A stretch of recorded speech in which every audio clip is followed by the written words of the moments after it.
नमस्कार। आज 26 नवंबर है। आज विश्व दुग्ध दिवस है। आज के दिन श्वेत क्रांति के जनक माने जाने वाले वर्गीज कुरियन का जन्म हुआ था। वर्गीज कुरियन ने जो डेयरी का व्यवसाय है उसको मुनाफा प्राप्त करने वाला एक मॉडल बनाया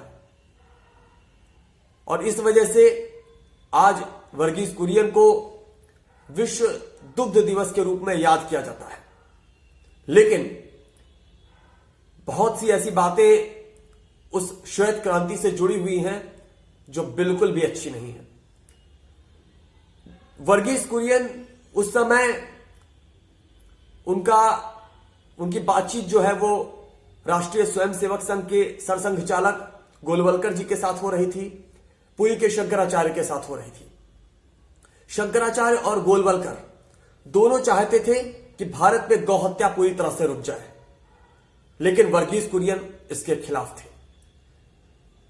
कुरियन मानते थे कि अगर गाय भैंस की हत्या रुकेगी तो डेयरी का जो मुनाफा वाला मॉडल है वो धाराशाही हो जाएगा, क्योंकि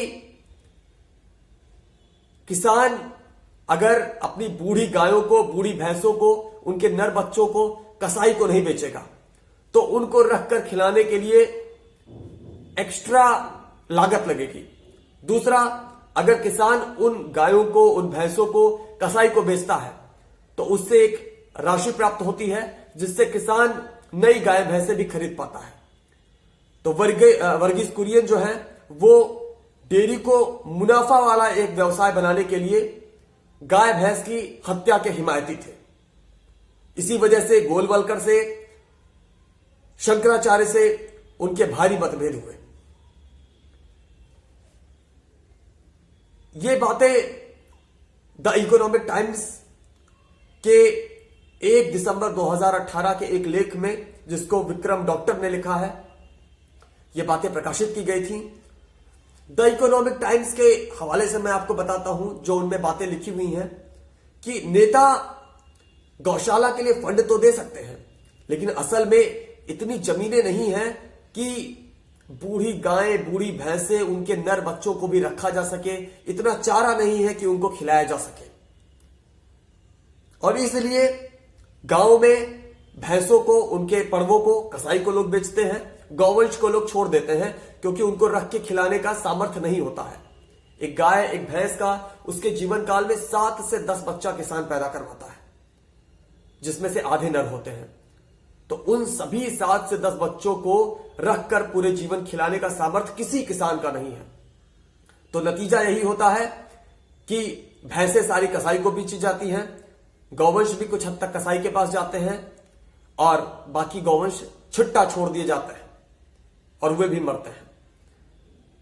तो अगर हम गौ हत्या को रोकना चाहते हैं, अगर हम बीफ के निर्यात को रोकना चाहते हैं, अगर हम छुट्टा जानवरों की समस्या को खत्म करना चाहते हैं, तो श्वेत क्रांति को हमारा समर्थन सही नहीं होगा। हमें गाय भैंस की जबरन जनसंख्या वृद्धि को रोकना होगा और वो तभी हो पाएगा जब हम दूध और दूध से बने दूसरे जो डेयरी प्रोडक्ट्स हैं उनकी मांग बंद करेंगे। श्वेत क्रांति का नाम सुनकर हम बड़े गौरवान्वित महसूस होते हैं, पर यह श्वेत क्रांति असल में श्वेत नहीं है, यह सफेद नहीं है, यह लाल है। इसी श्वेत क्रांति ने भारत को दुनिया का अग्रणी बीफ निर्यातक बना दिया। गाय और भैंस के खून से रंगे हुए हैं श्वेत क्रांति के हाथ। तो यह बिल्कुल भी गौरवान्वित महसूस करने वाली क्रांति नहीं है। यह गायों की, भैंसों की लाशों पर पैदा हुई क्रांति है। आइए गौ हत्या को रोकने के लिए, छुट्टा जानवरों की समस्या को खत्म करने के लिए और बीफ के निर्यात को रोकने के लिए हम डेयरी प्रोडक्ट्स का बहिष्कार करें। हम पौधों से आधारित भोजन करें, स्वस्थ रहें और दूसरे प्राणियों को भी स्वतंत्रता पूर्वक सुख से रहने दें। धन्यवाद।